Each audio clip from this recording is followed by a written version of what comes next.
അത് നിങ്ങളും കൂടി കണ്ടെത്തേണ്ട ആളാണ്. അതിൽ താങ്കളുടെ പേര് ഉയർത്തിക്കൊണ്ടുവന്ന് താങ്കളുടെ പ്രതിസ്ഥാനത്തേക്ക് നിർത്തി ഇത്ര വലിയ ഗൂഢാലോചന, ഇത് പാർട്ടിക്കും മുന്നണിക്കും വലിയ പ്രതിസന്ധി ഉണ്ടാക്കുന്ന ഇത് സൃഷ്ടിച്ചത് ആരാണ്? അതാ ഞാൻ പറഞ്ഞത്, അത് സൃഷ്ടിച്ചത് ആരാണെന്ന് നിങ്ങൾ കണ്ടുപിടിക്കണം. ഇത് ദേശീയ തലത്തിൽ ശ്രദ്ധ ആകർഷിക്കുന്ന ഒരു വിഷയമാണ്. അത് മാത്രമല്ല താങ്കളുടെ അഭിഭാഷകനാണ്. വലിയൊരു ഗൂഢാലോചനയാണ്. ആ ഗൂഢാലോചനയ്ക്ക് പിന്നിൽ ആളുണ്ടെന്ന് താങ്കൾ തന്നെ പറയുമ്പോൾ താങ്കളാണ് അത് വ്യക്തമാക്കുന്നത്. സ്വാഭാവികമല്ലേ, ഇത്തരം ഒരു വിഷയം, ഞാൻ അറിയാത്ത ഒരു വിഷയം വരുമ്പോൾ അത് ഗൂഢാലോചന തന്നെയല്ലേ? എന്താ സംശയം? ഗൂഢാലോചന തന്നെയാണ്. ഈ ഗൂഢാലോചന ആരൊക്കെ ഉണ്ടെന്ന് ഇനിയും കണ്ടെത്തണം. പലരും ഉണ്ടാവും. അല്ലെങ്കിൽ അതൊരു മാനസിക രോഗമായിരിക്കാം. ഞാൻ പറയുന്നത് ഒരു ഇമാജിനറി ആയിട്ടുള്ള ഒരു കഥ സൃഷ്ടിച്ചുകൊണ്ട് ഒരു ഗൂഢാലോചന നടത്തുക, ഒരാളെ വ്യക്തി ഹത്യ ചെയ്യുക. ഞാൻ പറഞ്ഞു വിശ്വസിക്കണ്ടേ?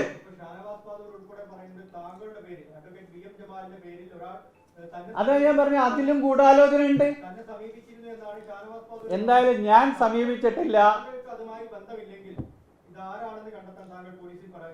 ഞാൻ പരാതി നൽകുമെന്ന് മാത്രമല്ല, ഞാൻ ഇതിലെ ഡിഫാമേഷൻ ഫയൽ ചെയ്യാൻ പോവാണ്. ഇന്നത്തെ ഈ വാർത്ത സംബന്ധിച്ച് ഞാൻ ഡിഫാമേഷൻ ഫയൽ ചെയ്യാം. ഒരു സംശയം വേണ്ട.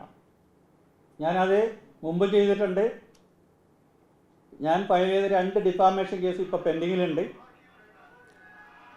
വ്യാജ കേസുണ്ടാക്കിയെടുത്ത, എന്നെ ഉപദ്രവിച്ച, വ്യാജ രേഖകളുണ്ടാക്കി വിജിലൻസ് കേസെടുത്ത ജേക്കബ് തോമസിനെതിരെ വരെ പ്രോസിക്യൂഷൻ സാങ്ഷൻ വാങ്ങിച്ച് കേസ് ഫയൽ ചെയ്തവരാണ്. അതുകൊണ്ട് തന്നെ ഇന്നത്തെ ഈ വാർത്തക്കെതിരെ ഞാൻ ഡിഫാമേഷൻ ഫയൽ ചെയ്യാം. അപ്പോഴാണല്ലോ ഈ ഗൂഢാലോചന പുറത്തു വരിക. ആര് പറഞ്ഞു, എപ്പോൾ പറഞ്ഞു, എവിടുന്ന് കിട്ടി, സോഴ്സൊക്കെ. ഇപ്പോൾ ഒരു പണിയില്ല. ഒരു 2 വർഷം മുമ്പ് വരെ നമുക്ക് ഡിഫാമേഷൻ സിവിൽ സൂട്ട് ഫയൽ ചെയ്യണമെങ്കിൽ സ്റ്റാമ്പ് ഡ്യൂട്ടി നന്നായിട്ട് പോകും, കോർട്ട് ഫീ പോകും. ഇപ്പോൾ 1% മതി. അപ്പോൾ ഇപ്പോൾ രണ്ടും ചെയ്യുക, സിവിൽ സൂട്ടും ഫയൽ ചെയ്യുക, ക്രിമിനൽ ഡിഫാമേഷനും ഫയൽ ചെയ്യുക. അതുകൊണ്ട് അത് ഞാൻ വ്യക്തമായി പറയാണ്, പേര് പറഞ്ഞ് ഇങ്ങനെ അപകീർത്തിപ്പെടുത്തിക്കൊണ്ട് ഞാൻ ഡിഫാമേഷൻ ഫയൽ ചെയ്യുന്നതാണ്. ഏതൊക്കെ ഇതിലാണ് ഇന്ന് വന്നിട്ടുള്ളത് നോക്കിയിട്ട് ഞാൻ ചെയ്യുന്നത്. ഞാൻ പറഞ്ഞല്ലോ, ഞാൻ പാർട്ടിയുടെ ഒരു ഭാരവാഹി അല്ല ഇപ്പോൾ. അതെന്താ മനസ്സിലാക്കാത്തത്?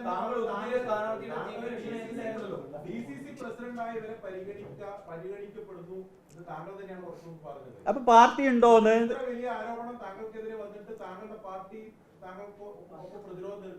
അത് പാർട്ടി ഉണ്ടോന്ന് നിങ്ങൾക്ക് അറിയാം. പാർട്ടി എന്ന് ചോദിച്ചാൽ അറിയാം.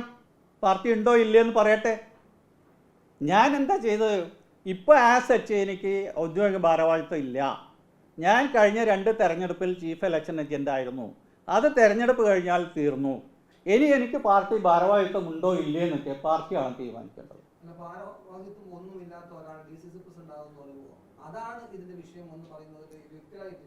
മനസ്സിലായില്ല. ആ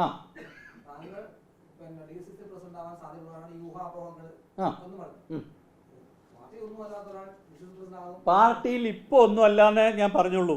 ഒരു പാർട്ടിയിൽ നിന്ന് ഒരു സ്ഥാനം ഒഴിഞ്ഞാൽ അയാൾക്കൊരു സ്ഥാനമില്ലെങ്കിൽ പാർട്ടിയിൽ, ഞാൻ പാർട്ടി മെമ്പറാണ്.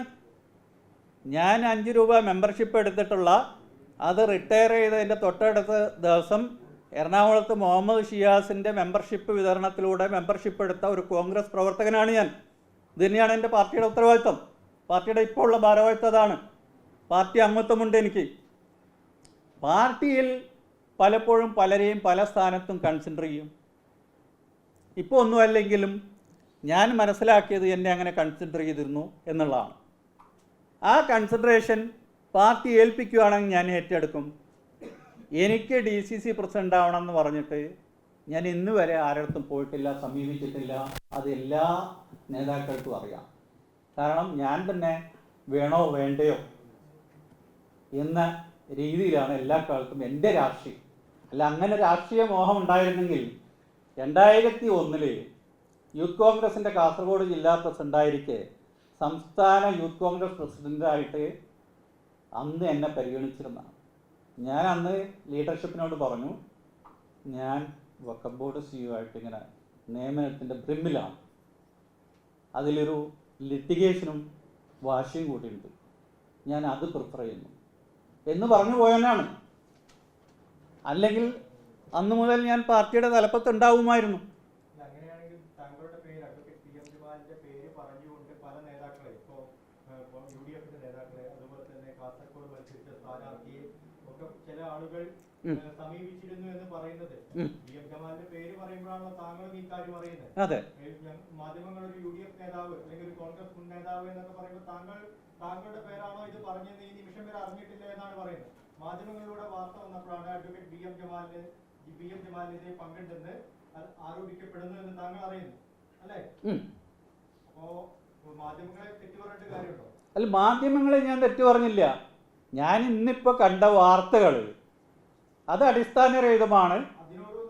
അപ്പം അതിനോട് കൂട്ടിക്കഴിഞ്ഞ് ഞാൻ പറയാം, UDF എന്നോട് ചോദിക്കണം അല്ലേ? ആ ചോദിക്കുമ്പോൾ ഞാൻ പറയും, അവർക്ക് ബോധ്യപ്പെടും. പി എൻ ജമാലിൻ്റെ പേര് പറഞ്ഞ് ആരെങ്കിലും പോയിട്ടുണ്ടെങ്കിൽ അവർക്കെതിരെ നടപടിയെടുക്കണം. എന്തായാലും ബി എൻ ജമാൽ പറഞ്ഞിട്ടില്ല. ബി എൻ ജമാൽ ആരെയും ഡെപ്യൂട്ട് ചെയ്തിട്ടില്ല. ബി എൻ ജമാൽ ആ തെരഞ്ഞെടുപ്പ് കാലത്ത് മുഴുവനും പുതുമയിലും പൊയിനാഴ്ചയിലും മാത്രമായി കോൺസെൻട്രേറ്റ് ചെയ്ത് നടക്കുകയായിരുന്നു.